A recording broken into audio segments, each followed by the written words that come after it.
या मोठ्या घरच्या पोरी, त्यांच्याकडे पैसा एवढा असतो ना, त्यांचे आईबाप यांना मागेल तेवढे पैसे पुरवतात. मी या दारू पिऊन पडणार नाही तर काय?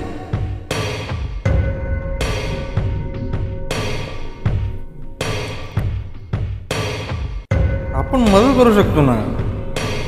नाही पण आपण तर दारू प्यायला, जर दारूचा वास गेला तर आपण अडकायचो यायला पडेल. त्यापेक्षा नको, गप घरी जाऊ. कसली दिसती राव ही, हिच्या कपड्यावरून तर वाटते ही तसलीच असणार आहे.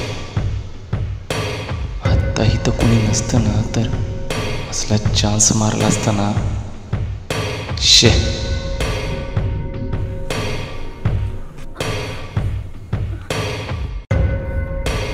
हिला वेळेत हॉस्पिटलमध्ये नेलं पाहिजे. ही वाचू शकते, पण बाकीची मदत करतायत ना. आपण कशाला पुढे जायचं, उगाच पोलिसांच्या चौकशीत सापडायचो. त्यापेक्षा नकोच.